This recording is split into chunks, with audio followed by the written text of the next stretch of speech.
Hello everyone.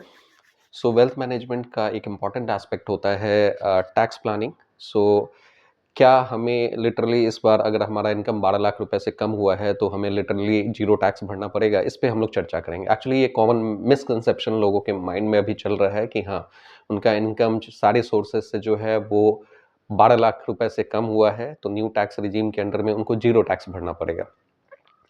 तो यहाँ पे ये जो मिसकंसेप्शन है उसको हम लोग दूर करेंगे और टैक्स किस तरह से हम लोग एफिशिएंट हो सकते हैं, टैक्स में किस तरह से कुछ सेविंग किया जा सकता है, उसके बारे में भी हम लोग इस वीडियो में विस्तार से चर्चा करेंगे। सो सबसे पहले हम लोग ये समझते हैं कि एक तो कोई भी इनकम अगर होता है तो कोई पर्सन अगर काम करता है तो वहाँ से सैलरी या फिर प्रोफेशनल जो भी अर्न करता है तो वो उसका एक इनकम का पार्ट हो जाता है, वो डायरेक्ट इनकम हो गया। दूसरा, कोई पर्सन सेम पर्सन जो है वो इन्वेस्टमेंट कुछ अमाउंट करता है और वहाँ से भी उसको कुछ इनकम आता है तो वो एक इन्वेस्टमेंट पे हुआ इनकम कंसिडर किया जाता है। तो टैक्स कैलकुलेशन में इन दोनों टाइप के इनकम का जो टैक्स लायबिलिटी है वो अलग अलग तरीके से काउंट किया जाता है। अभी किसी ने जाके कहीं पे कंपनी में कहीं पे जो काम वाम किया है तो उससे जो इनकम आया है वो बेसिकली ये 12 लाख के स्लैब में काउंट किया जाता है। लेकिन अगर किसी ने इन्वेस्टमेंट के माध्यम से कुछ अर्न किया है, ठीक है, उसका कैपिटल गेन हुआ है और उसके हिसाब से अगर उसने कुछ अर्न किया है तो वो जो है बेसिकली टैक्स लाइबिलिटी के अंडर में आता है।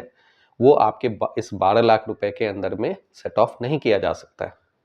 तो ये एक इंपॉर्टेंट मिसकंसेप्शन लोगों के अंडर में रहता है कि चाहे आप जिस तरह का भी इनकम कर ले वो 12 लाख के अंडर में अगर आता है तो आपको कोई भी टैक्स नहीं भरना पड़ेगा। तो माय डियर, ये जो है ये आपका एक जनरल मिसकंसेप्शन है, आपको टैक्स उस पर लगेगा। जब आप टैक्स भरने जाएंगे तो आपको वहाँ पे टैक्स देखने को मिल जाएगा।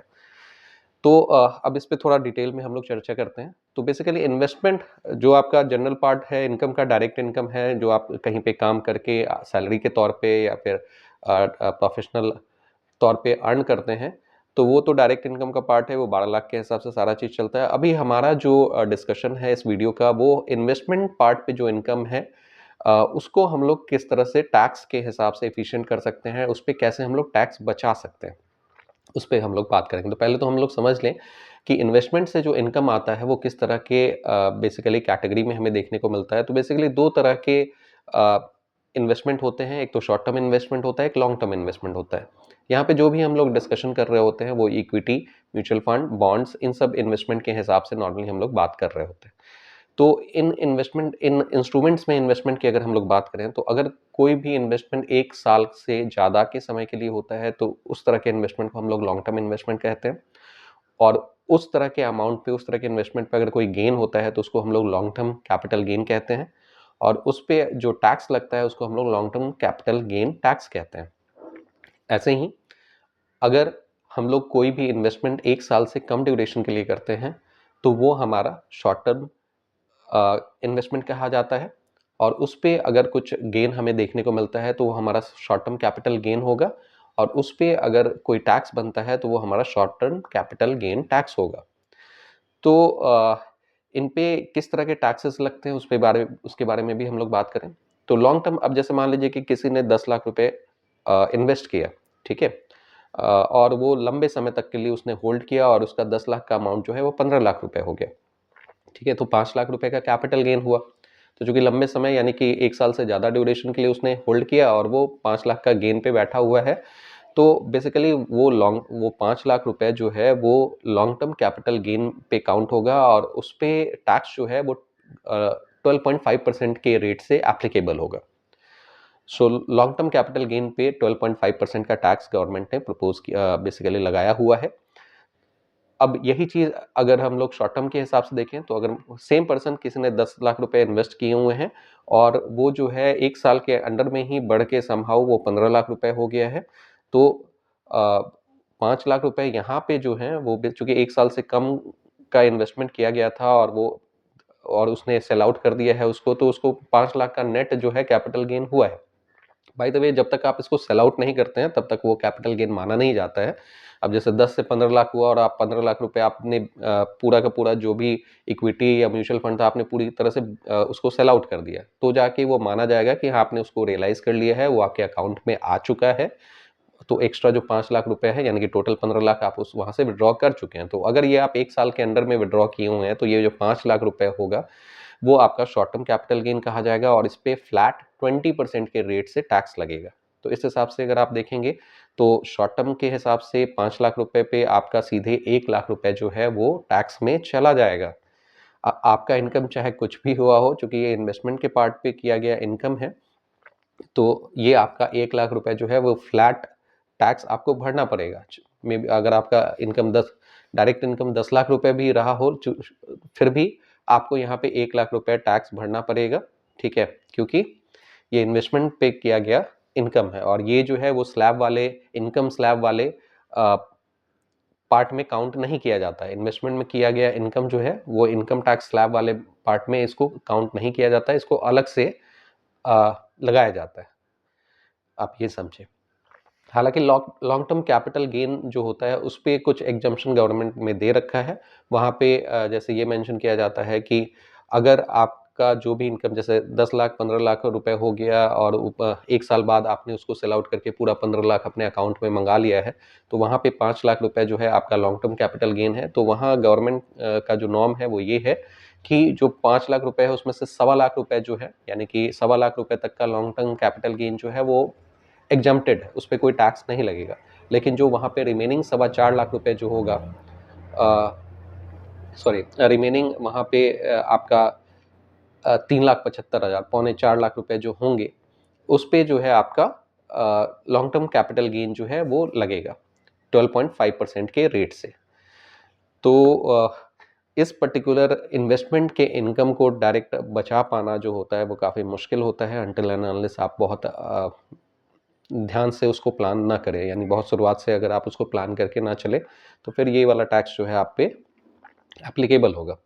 बहुत पहले अगर आप देखें तो गवर्नमेंट जो था इस पे लॉन्ग टर्म कैपिटल गेन पे कोई टैक्स नहीं लगता था, लेकिन अभी कुछ टाइम से जो है जैसे उससे पिछले फाइनेंशियल ईयर में 10% का वो बजट में ये प्रपोज किया गया था, फिर ये यहाँ पे अभी 12.5% जो है वो फ्लैट आपका tax long term capital gain में कर दिया गया है। 1.25 लाख का बेसिक एग्जम्पशन जो है वो दिया गया है।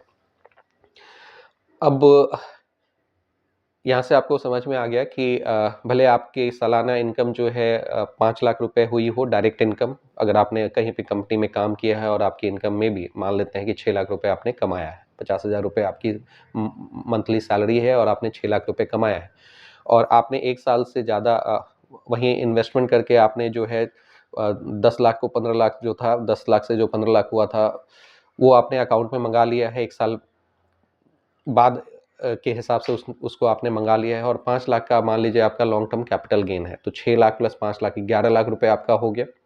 तो टोटल आपका पूरे सोर्सेज से जो इनकम हुआ यानी कि डायरेक्ट वर्क से जो आपका इनकम है वो 6 लाख रुपए हम मान रहे हैं और 5 लाख रुपए आपका इन्वेस्टमेंट के हिसाब से जो इनकम हुआ वो 11 लाख रुपए हो गया। तो ये तो 12 लाख से आपको कम ही दिख रहा है, लेकिन तो आप ये सोच रहे होंगे कि आपको जीरो टैक्स लगेगा, तो नहीं, यहाँ पे आपको जीरो टैक्स नहीं लगेगा। जो आपने 6 लाख रुपए डायरेक्ट काम करके सैलरी के तौर पे अर्न किया उस पे तो जीरो टैक्स रहेगा, लेकिन 5 लाख रुपए जो यहाँ पे आपके long term gain capital gain के हिसाब से हुआ है तो वो आपका टैक्स लायबिलिटी के अंडर में आएगा। उसमें से 1.25 लाख रुपए तो एग्जम्प्टेड है, बाकी के 3,75,000 रुपए पे जो है आपका 12.5% के रेट से टैक्स एप्लीकेबल होगा। तो ये है कि गवर्नमेंट को आपको टैक्स देना ही होगा। अब यहाँ पे ये है कि हम टैक्स को कैसे बचा सकते हैं, क्या कोई तरीका या फिर कुछ उस तरह से है? तो यहाँ पे कुछ कॉन्सेप्ट या कुछ टर्म्स शायद आपने सुने होंगे। एक होता है टैक्स लॉस हार्वेस्टिंग, ठीक है? तो इसमें आप 1-2 चीज़ें कर सकते हैं। एक तो गवर्नमेंट ये फिलहाल वैसे जो भी हम लोग डिस्कशंस करने जा रहे हैं टैक्स बचाने के लिए भी, वो बेसिकली प्योरली लीगल प्रोसेस है। यहाँ पे कोई इलीगल प्रोसेस की बात हम लोग नहीं कर रहे हैं। वैसे भी गवर्नमेंट को जब तक टैक्स नहीं मिलेगा तो डेवलपमेंटल वर्क्स वैसे भी नहीं होंगे। तो यहाँ लेकिन फिर भी आपका जो भी इनकम है आप उसको अपने टैक्स एफिशिएंट प्लानिंग में लेके चल सकते हैं। और सीए जो है वो बेसिकली यही करते हैं, आपका टैक्स जो है वो बचाने का काम या टैक्स का प्लानिंग एफिशिएंट वे में करने का काम करते हैं। तो वो इन्हीं सारे नियमों के बीच में कुछ जो है यूटिलाइज करके आपका टैक्स जो है वो टैक्स सेविंग मैक्सिमम करने की कोशिश करते हैं। बाय द वे मैं कोई प्रोफेशनल एक्सपर्ट नहीं हूँ, मैंने जो भी चीज़ें पढ़ा है या सीखी हैं, जो मैंने खुद पे यूज़ किया है, उसके हिसाब से जो है यहाँ पे मैं डिस्कशन कर रहा हूँ। ये प्योरली एजुकेशनल पर्पज़ के लिए है। ये कोई भी अगर यहाँ कोई भी एक्सपेरिमेंट करते हैं तो अपने पर्सनल फाइनेंशियल एडवाइज़र से ज़रूर सलाह ले लेंगे। तो पहला एक तो ये है कि गवर्नमेंट का जो बेसिक एग्जम्पशन लिमिट है, बेसिकली मान लीजिए कि आपके फैमिली में कोई भी नॉन वर्किंग मेंबर है, तो उनका बेसिकली कोई इनकम का डायरेक्ट सोर्स तो नहीं है।